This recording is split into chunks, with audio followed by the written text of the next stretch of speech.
बिस्मिल्लाहिर्रहमानिर्रहीम। अस्सलाम वालेकुम। तीन रुकनी रिपोर्टर्स बेंच आपके सामने हाजिर हैं। बशारत राजा साहब से आज पकड़ाई नहीं दी है, आज हमें ट्विटर के ऊपर मौजूद है, लेकिन वैसे फिजिकली हमारे साथ मौजूद नहीं है। तो साकिब बशीर साहब को हमने आज इस्लामाबाद हाई कोर्ट से बतौर ठाक जज यहाँ पे उनको बुलाया है कि आप आएँ और हमारा बेंच पूरा करें। लोग रिटायरमेंट के बाद आ सकते हैं तो हाई कोर्ट से क्यों नहीं ले सकते।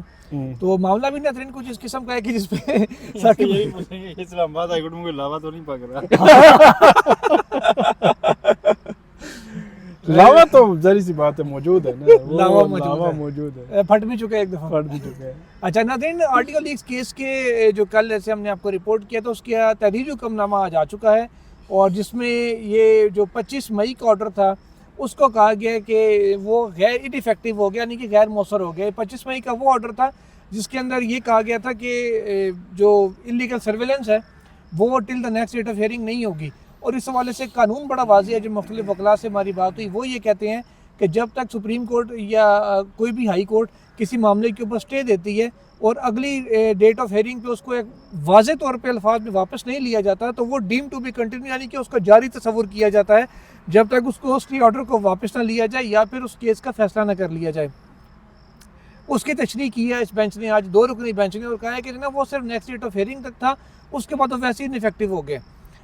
उसके अलावा एक 23 जून का ऑर्डर था जो 25 जून को जारी हुआ था इस्लामाबाद हाई कोर्ट का, वो बड़ा इंटरेस्टिंग ऑर्डर था। साकिब बशीर साहब से उसकी तफसील लेते हैं। साकिब साहब पहले तो बताएं कि ये 25 मई वाला ऑर्डर क्या था और फिर जो 23 जून का ऑर्डर था, ये दोनों ऑर्डर्स कौन से थे? 25 मई नहीं, 29 मई का ये ऑर्डर था। 29 मई का उसमें ये क्योंकि इस्लामाबाद पुलिस से और बाकी सिक्योरिटी इदारों से पूछा था जस्टिस बाबर सत्तार ने कि जो लॉ है, मेल फेयर ट्रायल एक्ट है, इस तरह कम्युनिकेशन एक्ट है पीटीए का उसमें, और इसी तरह पीका एक्ट है, इन तीनों कवानीन में ये वाज़ेह तौर पर लिखा हुआ है कि आपने अगर कोई सर्वेलेंस करनी है या जो शहरियों के डाटा तक रसाई करनी है तो वो उस एक पूरा एक प्रोसेस उस कानून में दिया हुआ है। उस कानून को फॉलो करके मतलब कुछ जो है वो मजिस्ट्रेट से इजाज़त ले के उसके बाद ये सारा प्रोसेस कर सकते हैं। तो इस्लामाबाद पुलिस के जो हुकाम थे वो अदालत के सामने थे, उनसे पूछा कि क्या आपने कभी 2013 से लेकर आज तक कभी जो है वो इस एक्ट का सहारा लिया, कभी आपने मजिस्ट्रेट से इजाज़त ली जो आप डाटा जो है वो लेते हैं? उनकी जानिब से बताया गया कि हमने कभी इस एक्ट का सहारा नहीं लिया। इसी तरह एडिशनल अटॉर्नी जनरल से कोई मिसाल पूछी गई कि क्या जो एक्ट के तहत अगर आपने किसी की सर्वेलेंस करनी है, किसी की कॉल रिकॉर्ड करनी है, टेप करनी है, तो इसके तहत कानून के तहत कभी ऐसा कुछ किया गया है? तो उनकी जानिब से भी कोई खातर खा इत्मीनान बख्श जवाब अदालत को नहीं दिया गया था, जिसके बाद जस्टिस बाबर सत्तार ने ये ऑर्डर किया था कि आज के बाद मोबाइल कंपनीज किसी को कोई डाटा नहीं देंगी जब तक कि वो कानूनी तरीकाकार जो है वो नहीं अपनाएंगे। वो ये रहा था कि पंजाब समेत बाकी मुल्क भर में जितनी भी पुलिस थी कोई कानून नहीं, वो सिंपल एक एप्लीकेशन देता था बंदा, कोई मजाज अथॉरिटी भी नहीं थी, पूरा प्रोसेस भी फॉलो नहीं होता था कि हमें ये डाटा चाहिए, हमें जो है वो CDR चाहिए, अब उसको यूज़ करें, मिस यूज़ करें या जिस तरह भी करें, तो ये सारा प्रोसेस चल रहा था। तो उसके बाद हुआ ये कि पंजाब के IG ने भी लाहौर हाई कोर्ट के सामने एक केस था मिसिंग पर्सन का, वहाँ जाकर कह दिया कि जी इस्लामाबाद हाई कोर्ट ने मोबाइल कंपनीज को रोक दिया है तो हमें तो डाटा तक रसाई नहीं है, हम जियो फेंसिंग नहीं कर सकते, हम डाटा CDR नहीं ले सकते, और इस तरह की बातें करना शुरू कर दी। फिर इस्लामाबाद पुलिस ने भी आकर यही बात की, लेकिन ये जो ऑर्डर था, इस ऑर्डर को जस्टिस बाबर सत्तार ने, जब इस्लामाबाद पुलिस ने एक CM भी फाइल की कि हमारे सारे इन्वेस्टिगेशन रुक गई है, तो उसके बाद उन्होंने अमेंड कर दिया था। उसमें अमेंड करके उसमें कुछ इजाज़त जो है वो दे दी गई थी और मोबाइल कंपनीज को कहा गया था कि आप इसमें जो है वो काम कर सकती हैं। तो ये था 29 मई का जो ऑर्डर है जिसको मतलब इन्होंने करवाया। ज़्यादा जो मसला इसमें जो खुफिया इदारे इफेक्टिव हो गए, डेफिनेटली वो खुफिया इदारे जो हैं उनके हवाले से भी एक इसमें वही ऑर्डर था कि अगर कोई सर्वेलेंस करनी है, आपने कॉल टेप करनी है, तो उसमें आप वही फेयर ट्रायल एक्ट के तहत आप प्रोसेस करके, अच्छा प्रोसेस भी है कि मजिस्ट्रेट से इजाज़त, फिर कोई हाई कोर्ट के जज से इजाज़त, फिर 3 मिनिस्ट्रीज उसमें इन्वॉल्व थी कि 3 मिनिस्ट्री की एक कमेटी होगी, वो कमेटी उसको देखेगी, फिर जो आपने कॉल टेप की है वो कहीं मिसयूज़ ना हो, किसी अगर कोई मिसयूज़ करे तो फिर उसके खिलाफ एक्शन, सारी चीज़ें उसमें जो है वो लिखी हुई हैं। उसमें यह है कि कम से कम जो प्राइवेसी है आपकी, जो आइन ने प्रोटेक्शन दी है, अदालत उस पर जा रही थी कि कम से कम उसको प्रोटेक्ट किया जाए। ये तो वो ऑर्डर था, लेकिन 25 जून का जो ऑर्डर था वो ज़्यादा जो गवर्नमेंट को जिसने हिला के रख दिया वो ये था कि एक तो जो पीटीए था उसने 3 जवाबात दिए, तीनों में उन्होंने कहा कि हमने कभी किसी जो है वो मोबाइल कंपनी को कोई डायरेक्शन नहीं दी, कभी ऑर्डर नहीं किया, कभी उनको हिदायत नहीं की कि आप जो है वो कोई सर्विलेंस के लिए जो है वो फैसिलिटी दें या इस किस्म की बात।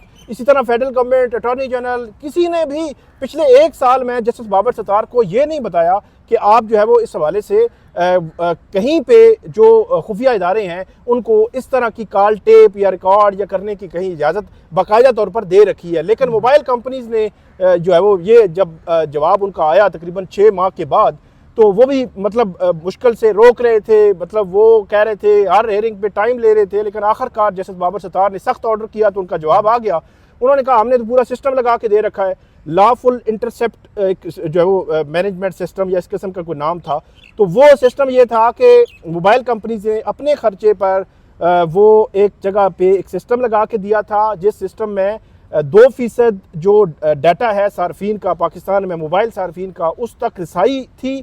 और उस सिस्टम में खर्चा सारा मोबाइल कंपनीज ने किया, सारा इक्विपमेंट ये वो सारी चीज़ें लगा के दी हुई थी। लेकिन मोबाइल कंपनी ने कहा था कि 2% जो उन्होंने अदालत ने निकाला था 40 लाख, मतलब एक वक्त में 40 लाख लोगों के डाटा तक रसाई हो रही थी, टेप हो रही थी, एक्सेस हो रही थी।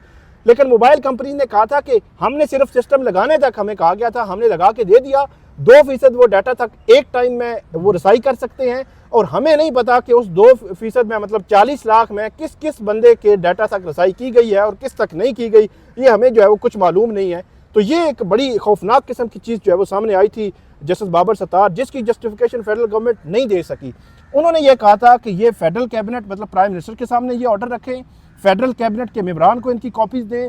फिर उन्होंने 4-5 क्वेश्चंस जो है वो बनाए थे, जिन क्वेश्चंस में क्रक्स ये था कि किस लॉ, किस कानून के तहत कौन कर रहा है, क्यों कर रहा है, और उनके अगर कोई मिसयूज कर रहा है जो तो उसके खिलाफ क्या कार्रवाई हो सकती है। ख़ास तौर पर उन्होंने जस्टिस बाबर सत्तार ने एक बात की थी कि जो प्राइम मिनिस्टर्स हैं, जो मिनिस्टर्स हैं, जो जजेस हैं, उनकी फैमिलीज़ हैं, बिजनेसमैन हैं, पॉलिटिशियंस हैं, आम सिटीजन्स हैं, हर बंदे की एक जो है वो ऑडियो टेप होती है, ऑडियो लीक हो रही है। और उन्होंने ये भी लिखा था कि उसमें किसी पॉलिटिकल पार्टी की भी, मतलब मुस्लिम लीग नून का भी हो रही है, तो पीटीआई की भी हो रही है। तो ये ऑडियो टेप लीक होने का जो है पूरा एक मैकेनिज्म जो है वो चल रहा है। तो उन्होंने ये सवाल उठाए थे प्राइम मिनिस्टर से, ही उन्होंने पूछा यही था कि आप 6 हफ्ते में जवाब देंगे कि ये कौन है, कैसे हैं, क्यों कर रहे हैं, क्या उनके खिलाफ कोई एक्शन ले रहे हैं, या आगे आपका क्या लाया अमल है। ये 25 जून को ये ऑर्डर हुआ था और 6 हफ्ते में जवाब आना था, और उसके बाद सुप्रीम कोर्ट दरमियान में आ गई। सुप्रीम कोर्ट दरमियान में आ गई और सुप्रीम कोर्ट ने सारी कार्रवाई हाई कोर्ट की रोक दी,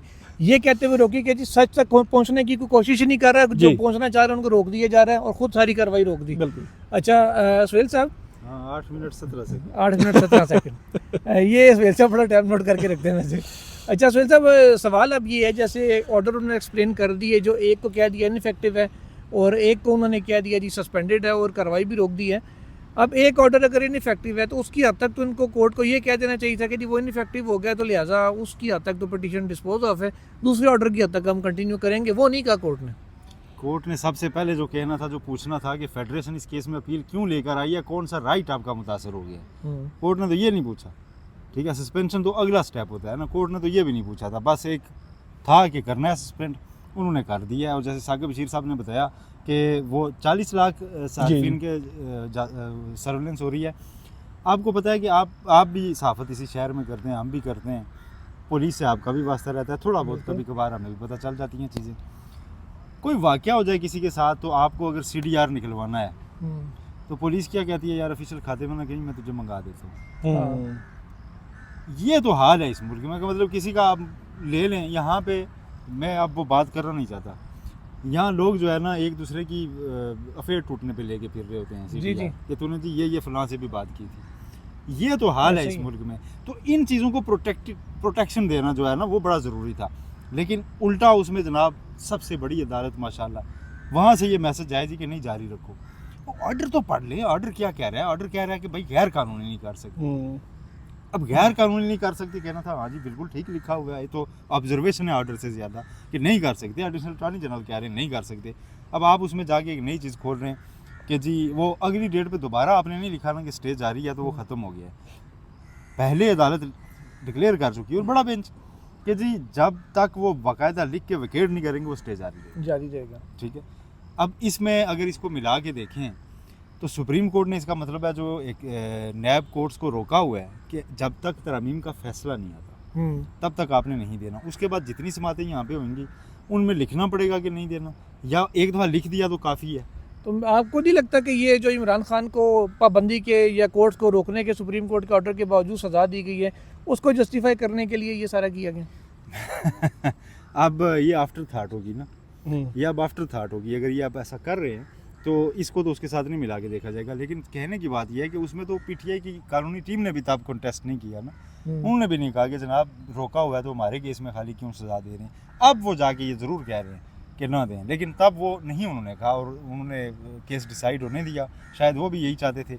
बल्कि इमरान खान तो 109 मिलियन पाउंड स्कैंडल भी नया नया चला तो कहते जल्दी करो सज़ा ही देनी है। जी जी जी, यही है ना कि सज़ा देनी जल्दी करो, तो वो जल्दी तो नहीं हुई लेकिन अब केस रुका हुआ है। अब ये जो इसमें तहरीरी आर्डर में जो सबसे बड़ी चीज़ है, क्या आइंदा की डेट इसमें रखी गई है? नहीं, ये सबसे बड़ी खबर है। कोई डेट नहीं रखी गई। और एक और चीज नहीं रखी, एक और चीज़ बड़ी इंपॉर्टेंट है, अभी केस पेंडिंग है, मरकजी केस पेंडिंग है। मेरे ख्याल में बेहतर होता कि सुप्रीम कोर्ट ज़्यादा ये कह देती कि ठीक है हाई कोर्ट केस पेंडिंग है, हम उनको कह देते हैं कि केस डिसाइड कर दें, 2-3 माह में को टाइम फ्रेम दे देते, कोई चीज़ ऐसी कर देते चे जाए कि अभी केस पेंडिंग है वहाँ पे, आपने उसको सस्पेंड करके वहाँ की प्रोसीडिंग रोक दी है और आगे भी कोई डेट नहीं दी गई, तो इसका मतलब ये है कि वो अब खूह खाते ही जाएगा।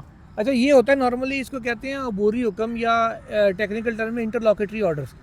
इंटरलॉकेटरी ऑर्डर्स के खिलाफ सुप्रीम कोर्ट की बंदयाल साहब के दौर से पॉलिसी ये चलती आ रही है कि उसमें मुदाखलत नहीं की जाती।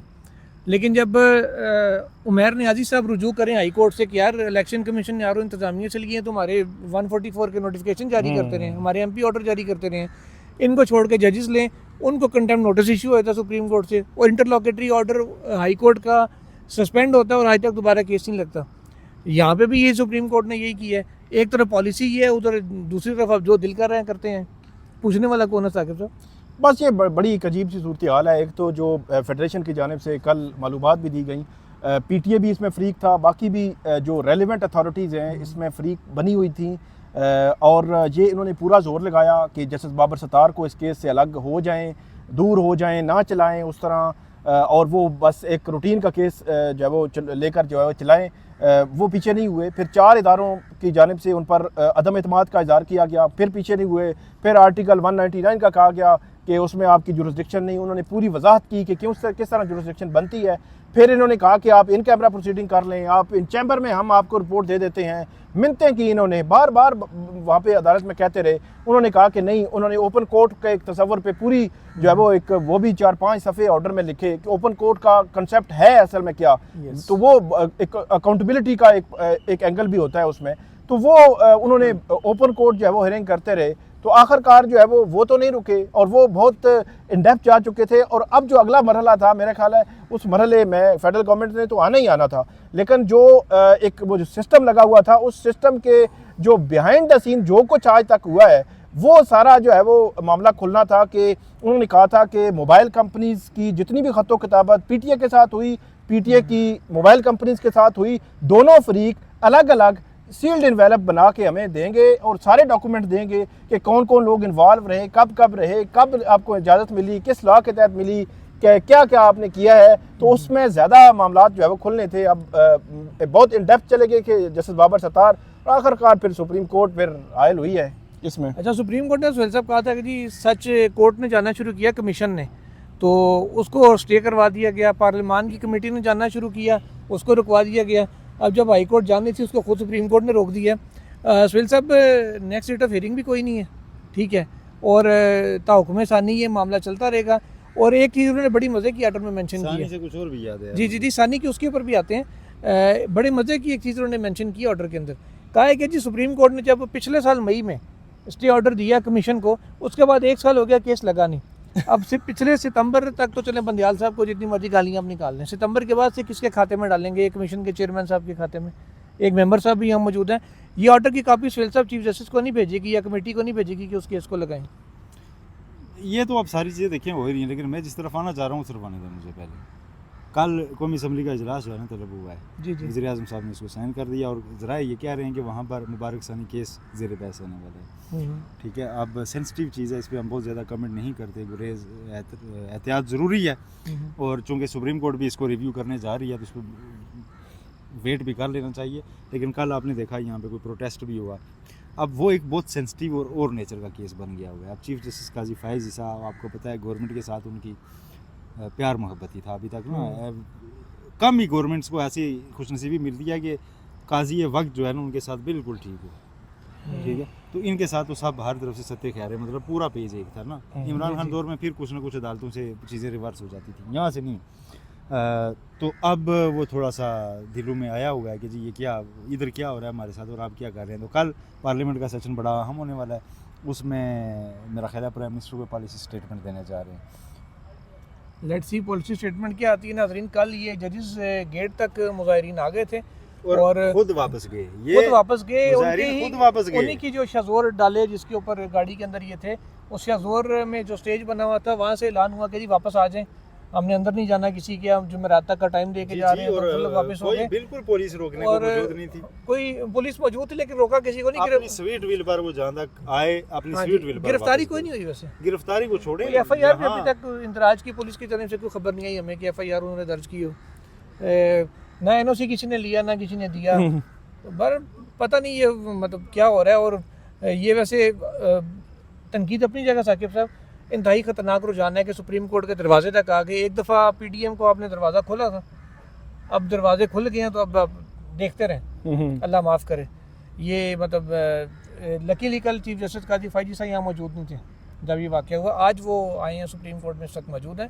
तो लेट्स सी अब जुमेरात को ये केस भी है मुबारक सानी का, इस हवाले से एक स्टोरी है नाज़रीन, वो रात को एक दूसरी वीडियो करेंगे, उसके अंदर आपको उसमें बताएंगे इनसाइड कुछ मालूमात हैं। टिल देन अल्लाह हाफ़िज़।